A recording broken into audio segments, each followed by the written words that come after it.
تو پہلا حکم آمنو کہہ کے آیت نمبر 104 میں جو اللہ نے حکم دیا ہے نا، وہ نبی پاک کی تعظیم کا حکم.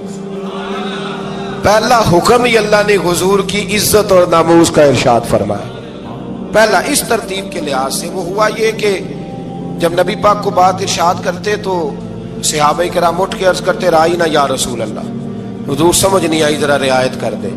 تو یہودیوں کی عبرانی زبان کے اندر نہ ذرا کھینچ کے پڑھتے تھے رائینا، تو اس کا معنی بنتا تھا معاذ اللہ اے ہمارے چرواہے.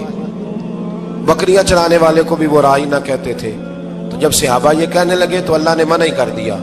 فرمایا میرے محبوب کے غلاموں، اس لفظ کے پیچھے چھپ کے، اس لفظ کے پیچھے چھپ کے لوگ میرے نبی کی بے ادبی کر جاتے ہیں. تو جس لفظ کا کوئی ایک معنی بے ادبی والا بنتا ہو وہ لفظ بھی میرے نبی کے لیے نہ کہو. لفظ وہ والے کہو جس میں کوئی بے ادبی کا معنی نکلے نہ. یہاں لوگوں نے بڑے بڑے لفظ نہیں بول دیے پھر کہتے میرا مطلب یہ تھا، میرا مطلب وہ تھا. تو تو نے وہ لفظ بولا کیوں جس کا کوئی غلط مطلب بھی نکل سکتا تھا؟ اللہ نے فرمایا یا ایھا الذین آمنوا لا تقولوا رائینا، اے ایمان والو رائینا کہو ہی نہ. تو یا اللہ کیا کہیں؟ فرمایا وقولوا انظرنا، تم کہو یا رسول اللہ ایک نظر فرمائیے. انداز دیکھیے، انظرنا ایک نظر. تو ہمارے بزرگ تو پہلے ہی بڑے پیار والوں نے کہہ دیا یا رسول اللہ انظر حالنا. کہتے کہاں سے لاتے ہو جملے؟ میں نے کہا اللہ کی کتاب سے. یا رسول اللہ انظر حالنا، یا حبیب اللہ اسمع قالا. تو تم کہو انظرنا، محبوب نظر کرم کرے، واسمعوا، اور کیا ضرورت ہے دوبارہ پوچھنے کی؟ اللہ کہتے ہیں پہلے ہی دھیان سے سنا کرو، پہلے ہی واسمعوا، پہلے ہی احتیاط سے سنو. وللکافرین عذاب علیم، اور کافروں کے لیے دردناک عذاب ہے. لے جی اسی پارے میں اللہ تبارک و تعالیٰ نے پھر اہل یہود کا ذکر کیا.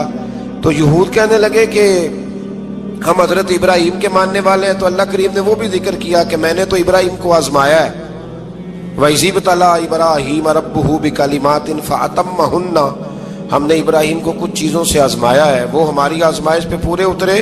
قَالَ إِنِّي جَاعِلُكَ لِلنَّاسِ إِمَامًا، تو پھر ہم نے انہیں کہا کہ ہم آپ کو پوری دنیا کا امام بنائیں گے.